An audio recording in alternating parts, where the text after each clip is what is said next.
Tiger Mountain, located off Highway 18 just east of Seattle, is a shining example of what healthy and inclusive collaboration between organized citizens and responsive public agencies can accomplish. To put it simply, this trail system rocks. This trailhead is easy enough to find. Google Maps tries to take you to the top of the mountain, but that's okay because the parking area is actually at the bottom, so no harm done. It just means you'll get to the trailhead a half hour sooner than Maps predicts. A lot of people park down at the bottom next to the road, but there is also a developed parking area farther up the road right before the gate. There are a lot of trails in this system, and it's difficult to get to them all in one day, so I'm just going to give you a framework for a 16-mile ride with 3,600 feet of climbing. You can mix and match the trails covered in this video as you desire to add or subtract from that total. First things first. We have to get to the top of the mountain before we do anything else, and this is where Tiger Mountain shines with the brilliance of 1,000 golden suns. The crown jewel of this system, if there is one, is its climbing trail, Master Link. The only other trail system I've ridden that comes close to having an ascent this pleasant is Sandy Ridge, but that's a paved road. But Master Link, oh,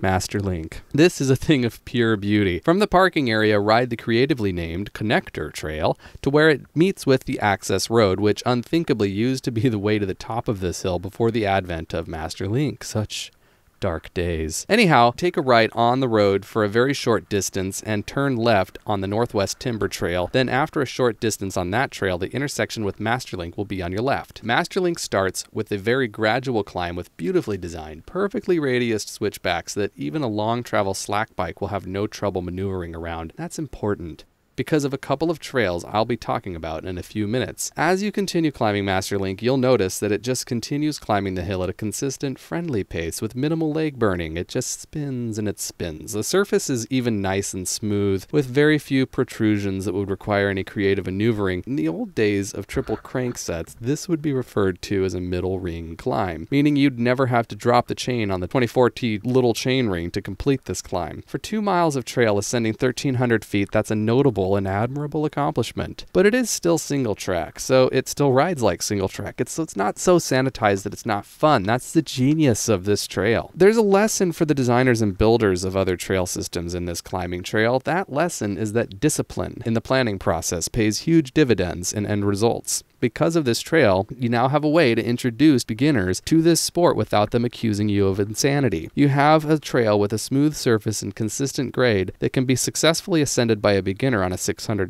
hardtail. We're all really good at devising ways to go down the hill, but like it or not, if we're on trail bikes, we spend most of our time climbing. It's worth it to set aside some mileage, time, and building effort for a climbing trail. If you don't believe me, come ride this marvel. The top of Master Link ends at Tiger Crossover Road. On the other side of the road, Quick Link picks up where Master Link left off, continuing the easy climb for another 250 vertical feet over a half mile before you're once again dropped off on the road. If your goal is to ride Predator or the lower part of Off the Grid, then there's only a short section of road climb and you're at your trailhead. But why would you do that? The road is a little steep, but if you keep climbing, you'll be rewarded at the top with this view of Mount Rainier, the Sound, and parts of the Seattle area.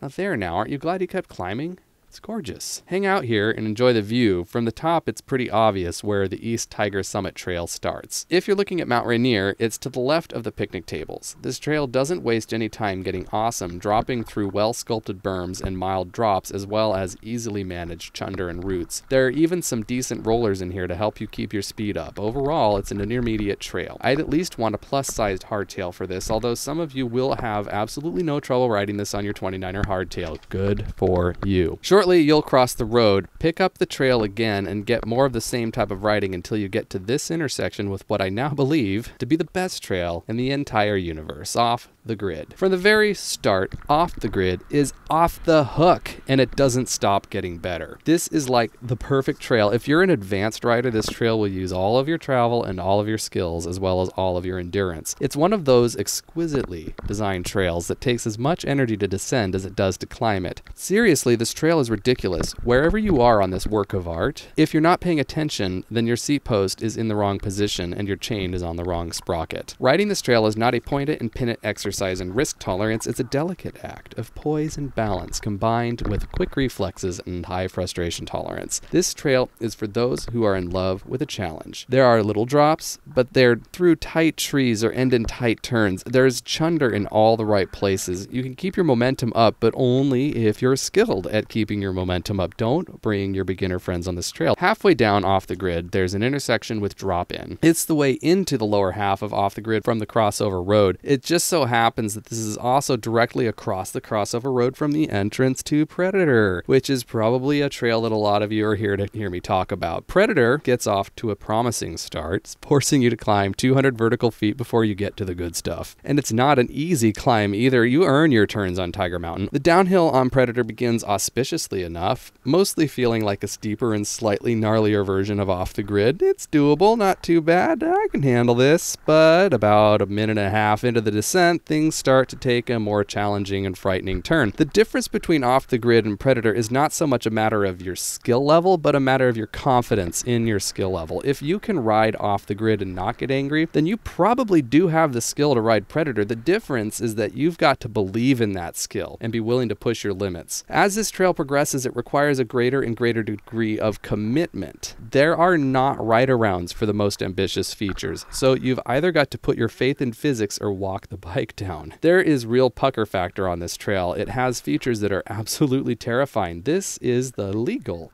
sanctioned answer to your favorite secret illegal trails in the backwoods that got torn out by the authorities. There are sections of pure, undiluted, gnarly steepness on this masterpiece. It's so impressive. It doesn't hold back. My favorite feature of the trail, the fact that the steepest and scariest sections are at the road crossings. That's right. If you're walking the bike, your shame will be displayed to the maximum number of spectators possible. Luckily for me, I was there on a weekday. Seriously, this trail is at the absolute upper limit of what you can possibly do with a trail bike. This would be challenging on a downhill bike as well, by the way. The only two missing features on this trail are mandatory gaps and 40-foot tables. Otherwise, it's all there. Seriously, this is expertly designed and built. Another one of my favorite features is that there is real off camber on this trail. And here's another thing. There's no wasted steepness. As soon as you get to a section where you think, all right, I can get my momentum going, I'm gonna just like zoom down this and I'm gonna just bomb to the bottom of the trail. Nope.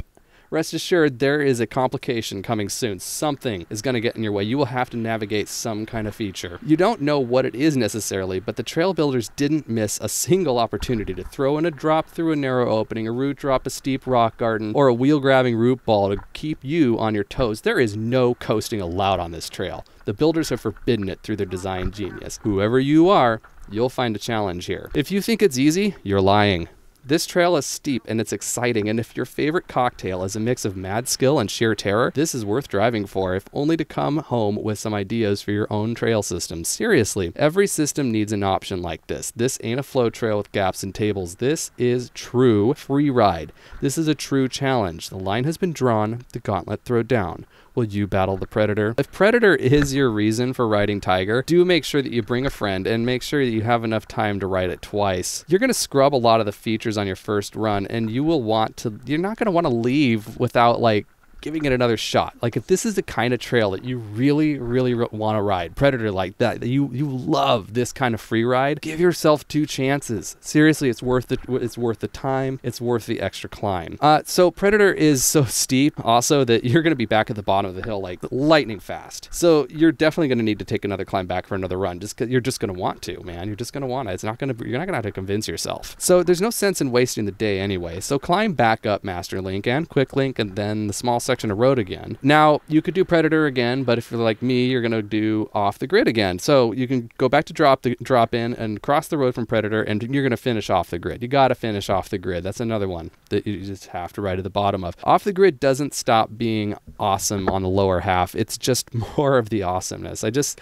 love this trail so much. It's like so few times in our lives we get to be a party to such pure genius, to feel it so viscerally. But whoever the mastermind was behind this he's like the Da Vinci of trail builders. So clever, so shrewd. That's how you know you're on a fun trail, when you can feel yourself inside the thought processes of the builders. When something is so well executed, just so well executed, that you just find yourself saying under your breath, I see what you did there. Yeah, I get it. it just goes and goes and doesn't stop. This is a crazy good time. If Captain Ahab were in a forest, it would be off the grid. That's what this would be. Okay. You could ride this trail over and over and pick up a new skill every time. But, you know, all good things do eventually have to come to an end, but not when you get to the bottom of Off the Grid. Oh no. When you get to the road, you just go left, and then at the picnic tables, you're going to take a right onto Fully Rigid, where the fun just keeps going. And, you know, for like maybe the first couple 100 feet, you'll think, oh, I could totally ride the Fully Rigid on this. I get it. But then it's all like root drops, chunder, and rock gardens, and you're like, oh, I get it. This name is a joke. Haha, you couldn't ride a Fully Rigid bike on this. This is ridiculous. Jeez. This is like Off the Grid, but tighter with more obstacles. Rather than avoid the obstacles, this trail goes right over and through them. Whoever was designing it was like looking for things to get in your way, and they're like, all right, let's ride the trail over that. Oh, there's a stump. Let's go over that stump. Oh, there's some roots. Let's go over those. Let's go through that rock garden. Let's put some more rocks in this rock garden. There's even this like nearly impossible narrow section between two trees followed by a rock garden.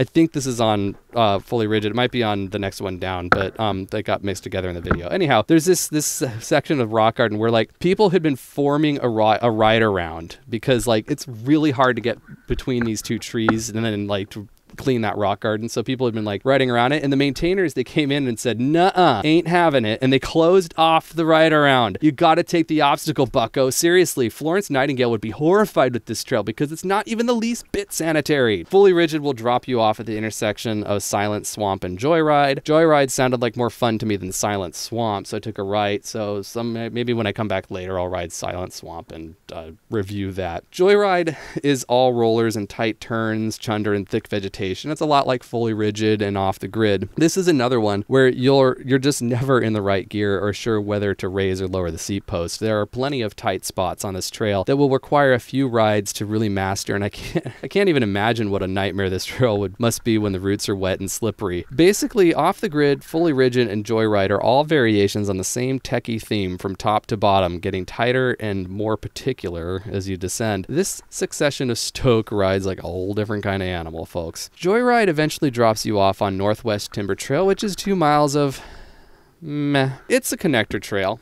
And I mean, it's as far as connector trails go, it's awesome. It's great. Okay. This would be a good training ground for teaching beginners and intermediate riders how to pick good lines. Seriously. It's not like an easy connector trail, but it's just relatively flat. If you're headed back to the parking lot, it's full of a lot of uphill obstacles, which by this point in the ride may not be the most welcome. Because if you've done the full 3,600 feet, you're just like, you get to Timber Trail and you're like, I get the idea. Okay, I get the idea. So you're plenty worn out by this point and you're just not having it. But I imagine if you were just doing this like over to the trails on this side of the park, it wouldn't be that bad. There are some decent exposures due to clear cuts, and then it's pretty much just a river trail without the river all the way to the parking lot. The trail drops you back on the road, from which you can ride the connector trail back to your car. So this was a great way to spend an evening now, wasn't it? Now get out there and go ride your bike. Hey folks, I'm glad you like watching my videos. I love doing this. I love documenting all the great trails I'm lucky enough to get to ride, and I love introducing new trails to new people, but I do need your help to keep doing that. First of all, I'd like to give a big thanks to all my subscribers and those who've already shared this video. Please click the like button and subscribe to my channel if you haven't already, and if you like these videos and want to see more of them, I need you to use the share button right below this video. Share these videos with other people on whatever social network you use so that these videos can do their job, which is introducing more trails to more people. Thanks everybody. Now, once again, get out there and go ride your bike.